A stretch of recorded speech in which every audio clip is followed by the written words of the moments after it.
Of all the heroes of the Masters of the Universe, one figure stands out among them as a truly tragic character. An innocent soul that was dragged into the epic conflict between good and evil by none other than the Lord of Destruction himself, Skeletor. A gentle being who only wanted to entertain and bring joy to the masses, transformed into a literal monster by the ruler of Snake Mountain. Hi everyone, I'm Mac, it's Halloween, and this is the Dr. Jekyll and Mr. Hyde of the Masters of the Universe. This is Man-E-Faces. By the power of Grayskull!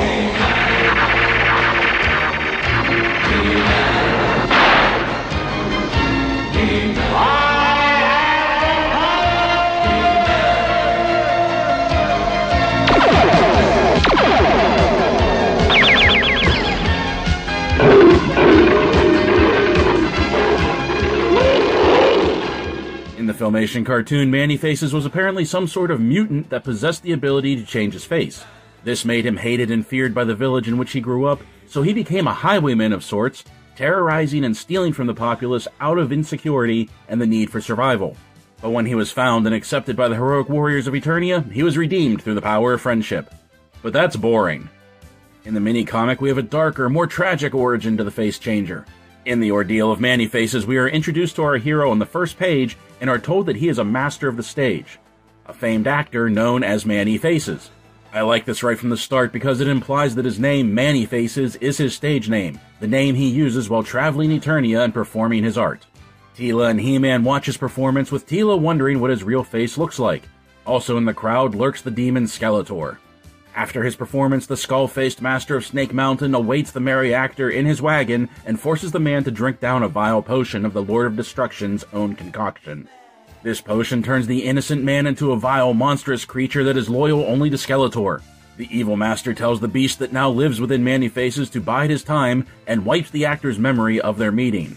And so Man-E-Faces goes on for several nights unaware of the evil that lurks within him. One night, while performing in the palace for the court of King Randor and Queen Marlena themselves, Skeletor crashes the party.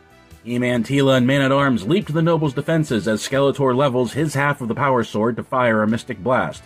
But it is not the king nor He-Man the demon is aiming for, but Man-E-Faces.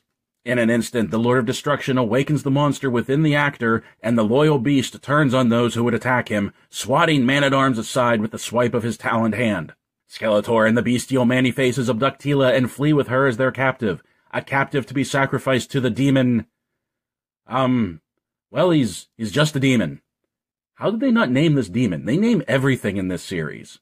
Skeletor's plan is to sacrifice Teela to the demon, who will in turn give him the power he needs to breach the drawbridge of Castle Grayskull. He-Man and the Sorceress appear in time to save the warrior goddess, with He-Man going straight for the demon, and the Sorceress using her magic to undo Skeletor's evil transformation. Once free of Skeletor's grip, Man-E-Faces unties Teela, who then joins He-Man in the battle against the monstrous demon. But the main event for the night is the magic duel between the Sorceress and Skeletor. The Staff of Ka versus half of the Power Sword. Eldritch blasts light up the summoning room where they gathered, and not only do the goddess and the Lord of Destruction battle each other, but they battle for the very soul of Man-E-Faces himself. Caught literally in the middle of a battle between good and evil, Man-E-Faces is continuously morphed from man to monster and back again, over and over, until finally, Man-E-Faces explodes in a ball of brilliant magical light. With He-Man and Teela having banished the demon and Man-E-Faces taken out of action, Skeletor suddenly finds himself at a disadvantage and flees the battleground. And with the Lord of Destruction gone, that leaves the heroes to turn their attention to Man-E-Faces. Being caught between the struggle for the good and evil within the actor, Man-E-Faces' psyche couldn't handle it, so it retreated and left in its place a cold, unfeeling, immoral machine. Man-E-Faces became a robot in that explosion of magical power, a robot looking for instruction as to what was right and wrong. The Sorceress, of course, transforms Man-E-Faces back to his human form, and most think that now all is right with the world. The Sorceress knows the truth, however, that the seed planted by Skeletor in Man-E-Faces' being will never be completely gone, and that someday Skeletor will awaken his servant again.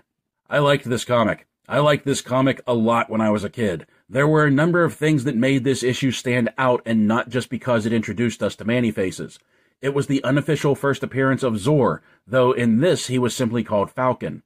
It was the first use of the royal palace, King Randor and Queen Marlena, though none of them are mentioned by name either. I also like how Man-E-Faces was portrayed as an innocent bystander, a man that was dragged into the conflict against his will and made an unwilling pawn of the evil master. Even as a kid, I liked and appreciated this depth of character. One thing that this issue also does is portray Teela as a stereotypical 80s action damsel, something I wasn't very happy about. Fawning over how handsome Man-E-Faces is after seeing his true face, making her someone who is easily abducted and pretty much turning into a plot device, she gives off a real Silver Age Lois Lane vibe here. Luckily, this only lasts for one issue. As far as I can remember, Man-E-Faces only shows up officially in one other comic, and that is in Skeletor's Dragon. Man-E-Faces is only featured in one panel where he is apparently in a contest with Ram Man to see who can hold their breath the longest. The only purpose he serves is to be captured by Skeletor, and then we don't see him again after that. He does make an appearance in the audiobook Danger at Castle Grayskull, one of the stories that came with the Vintage Point Dread playset. Here, he is more in line with his first appearance, being transformed into his monstrous self by Skeletor in order to get the drop on Teela yet again. Needless to say, I prefer the tragic character that was first presented in the mini-comics over the character we were given in the cartoon series. The Mega Construx offering of Man-E-Faces is fantastic. The coloring is strong and bold, the torso and arms are new, and his legs are a reuse of the robotic legs we saw in Trapjaw. I told you we'd be seeing them again. The headpiece of Man-E-Faces is obviously unique, being that massive iconic helmet of his. I don't think they ever gave an in-universe reason as to why he wears such a headdress, but we know it is to house the face change gimmick of the figure. And this micro-action figure offering from Mega Construx has that gimmick just as his vintage toy did.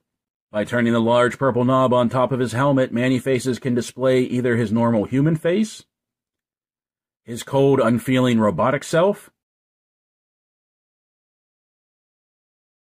and of course the bestial monster that Skeletor awakened within the actor.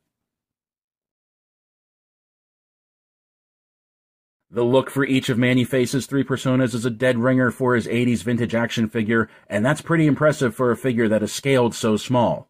For an accessory, Man-E-Faces comes with his iconic big orange blaster pistol.